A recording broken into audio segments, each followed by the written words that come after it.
Olá, sejam bem-vindos, tudo bem com vocês? Eu espero que sim, que bom tê-los aqui conosco mais uma vez.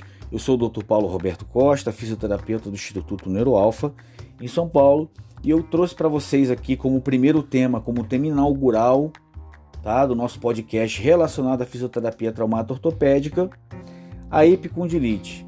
Tá? A epicondilite ela é um tipo de acometimento que leva muitos pacientes ao nosso consultório, tá? Então, alguns pacientes nos procuram recorrentemente com esse tipo de acometimento. Então, a gente vai falar sobre isso hoje, esse é o nosso assunto, como eu disse.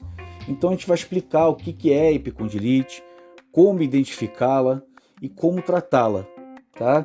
Para que você, paciente que está nos ouvindo, tenha maiores subsídios, para que você possa ter uma decisão melhor sobre o seu tratamento, para que você possa ter uma orientação maior acerca do assunto. E para você, colega, que está nos ouvindo também, nesse momento, para que possamos acrescentar algo em seu conhecimento e você possa abordar o seu paciente de uma maneira melhor e aí consiga sanar esse problema que o paciente está trazendo para você. Tudo bem? Então vamos começar aqui. O que é epicondilite? Né? O termo atual é epicondilalgia, tá? Comumente é chamada de epicondilite, mas o termo atual é epicondilalgia, que é uma inflamação dos tendões do cotovelo que atinge parte da população adulta e que causa dores de intensidades variadas, ou seja, cada um tem a sua, né? Então cada um usa o seu corpo à sua maneira, se comporta à sua maneira em relação ao seu corpo. Tá? Então isso vai dar essa variação de intensidade de dor de indivíduo para indivíduo. E a gente vai abordar hoje aqui as duas formas existentes de epicondilalgia, que é a lateral, que é conhecida como cotovelo do tenista, e a medial, que é conhecida como cotovelo do golfista. Tá bom? Vamos começar falando aqui sobre a epicondilite lateral, epicondilalgia lateral, que é a causa mais comum de dor lateral do cotovelo. Tá? Então, assim, ela comete cerca de 3% da população, principalmente pessoas entre 35 e 50 anos. São aquelas pessoas ali que estão na faixa economicamente ativa, sabe? E ela é considerada uma lesão por sobrecarga de tendões extensores do braço, do antebraço, melhor dizendo, que se fixam exatamente no cotovelo, ali na região do epicôndilo lateral. Tá?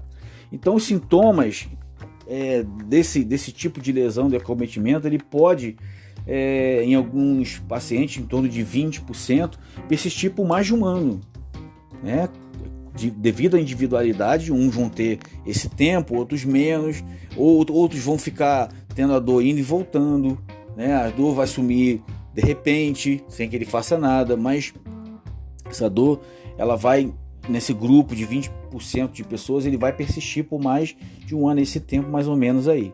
Então, como eu disse anteriormente, né, apesar de ser conhecida como cotovelo de tenista, indivíduos não praticantes desse esporte também são acometidos, né, porque eles realizam movimentos repetitivos, né, com extensão de punho e dos dedos, né, e essa característica, né, de sobrecarga é uma sobrecarga diferente, por tensão excessiva, por contração principalmente isométrica ali, excessiva, de um segmento do segmento do cotovelo, e você fica numa posição durante muito tempo ali sentado, por exemplo, né?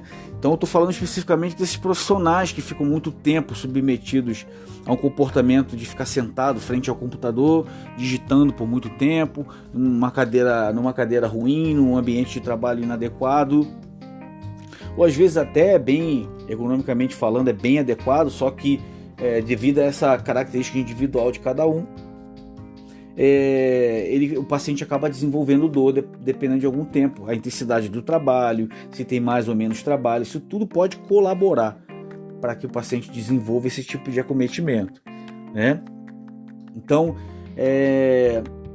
a epicondilite lateral é uma das causas de afastamento que já se tornou até caso de saúde pública no Brasil e no mundo, afasta muitos profissionais de suas atividades laborais por conta desse tipo de acometimento. Então a gente, fisioterapeuta, a gente tem esse dever de intervir, né, e colaborar não só com a vida do paciente, mas também acaba colaborando com o sistema econômico, né? Você que, por exemplo, pode escolher trabalhar com ergonomia, né? Você oferecendo para o seu paciente um tratamento mais adequado, você aumenta a produtividade da empresa, então você diminui o índice de afastamento desses funcionários por conta desse tipo de lesão, né? Então você que escolheu trabalhar com ergonomia dentro de empresa, um fisioterapeuta que trabalha com essas adequações ergonômicas, pode olhar por esse prisma aí, oferecendo esse melhor, um melhor atendimento, um foco mais preciso sobre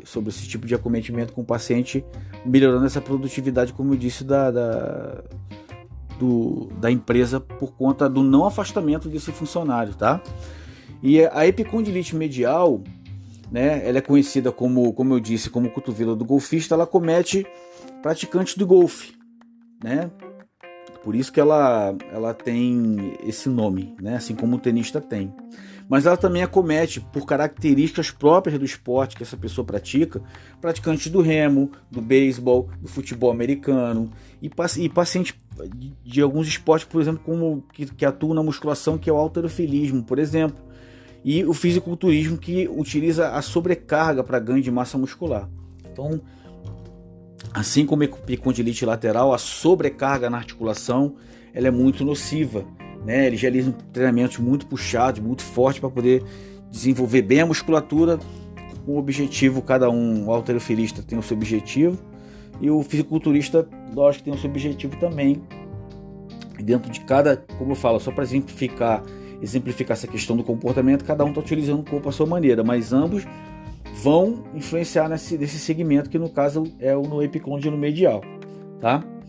Mas o que acontece é que, assim como na epicondilite lateral, na epicondilalgia lateral, alguns profissionais, né, de alguns segmentos da economia também sofrem com esse tipo de lesão. Profissionais que trabalham na construção civil, na agricultura, na jardinagem e na linha de montagem seja da indústria automobilística ou de eletrodomésticos, eletroeletrônicos, elas vão também estar sujeitas a passar por isso, né? Pode acontecer do indivíduo, alguns o índice é razoável, como eu disse anteriormente, também de afastamento por esse tipo de acometimento.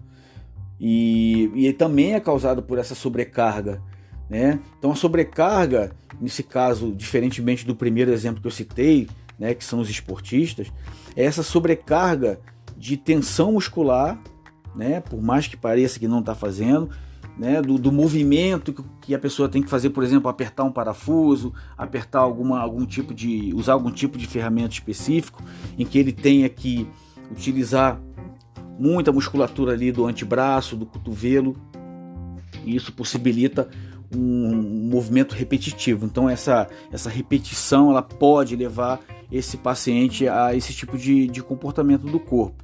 Em alguns casos, no caso da epicondilite medial, da epicondilalgia medial, o paciente ainda pode desenvolver outro tipo de sintomatologia, que é o formigamento, né, conhecido como formigamento, que é a parestesia, né, e perda de força. Alguns pacientes têm até perda de força, porque sentem dor e aí vão perdendo a força no segmento do antebraço ali, tá? Então é dessa forma que a gente identifica, né, a parte da dor, como é que ela se caracteriza pela dor, que tipo de atividade que cada epicondilite está presente. Então nessa parte eu expliquei dessa forma. Eu vou finalizar aqui falando um pouquinho da avaliação.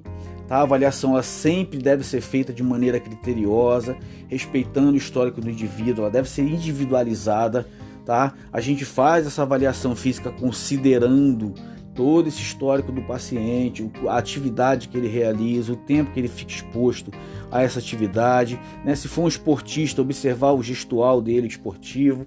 Se for um trabalhador, por exemplo, que trabalha em escritório durante muito tempo, perguntar sobre a parte ergonômica, como é que ele lida com o ambiente de trabalho, né? A gente tem que levar em consideração também fatores biopsicossociais, porque a dor pode ter uma relação com o comportamento do indivíduo, como eu disse, mas esse comportamento social. Então, se ele está submetido a um nível muito grande de estresse, essa epicondilite, por exemplo, ela pode não vir, né, não ser decorrente dessa sobrecarga no cotovelo por conta do uso do antebraço ali. Ela pode ter uma outra origem, pode ter uma origem cervical, pode ter uma origem de algum músculo que venha do ombro. Então, alguns músculos que saem ali do braço e se inserem na região do epicôndilo, né? Então a gente tem que observar, fazer essa avaliação um pouco mais global, para que a gente possa levar o nosso paciente, e você paciente que está nos ouvindo agora, que está me ouvindo agora, ficar atento a esse tipo de noção que eu estou passando para vocês aqui, para que vocês procurem sempre o melhor lugar. Então essa avaliação ela tem que ser feita dessa forma, individualizada, criteriosa, respeitando a individualidade da pessoa, do paciente que está ali se apresentando para a gente, para que a gente possa estabelecer a melhor conduta de trabalho. E isso vai facilitar, né? Você avaliando dessa forma, você sendo avaliado dessa forma, vai facilitar muito o seu tratamento. E a gente vai adequar o seu tratamento de acordo com o que você precisa, não de acordo com o que é aplicado na massa de pacientes. Tá? Então, assim, os recursos que a gente mais utiliza na fisioterapia, né? A gente pode utilizar a termoterapia, a eletroterapia, a liberação miofascial, o alongamento, exercícios específicos, né? Visando trabalhar um melhor equilíbrio dos músculos envolvidos ali na função, de acordo com a função que o indivíduo tem na vida. Então, se o paciente é um esportista, a gente vai trabalhar as musculaturas pertinentes ali, relativas ao paciente, ao esportista. Se a pessoa tem um trabalho braçal, se ele trabalha na construção civil, trabalha na jardinagem, como eu disse, a gente vai trabalhar de acordo com a função que o paciente ocupa. Tá bom? Eu espero que esse podcast de hoje, inaugural, com um tema definido, seja de grande valia para vocês. A gente aceita sugestão de temas aqui, tá? Então qualquer coisa, deixa um recado pra gente lá no contato@neuroalpha.com.br, que a gente vai ter a maior satisfação de produzir para vocês conteúdo de qualidade, para que vocês possam usufruir disso e melhorar, você paciente, melhorar a sua decisão, seu poder de decisão em relação ao seu caso, e você, colega, facilitar o seu atendimento no dia a dia com o seu paciente. Um grande abraço, fiquem com Deus e boa sorte para todo mundo.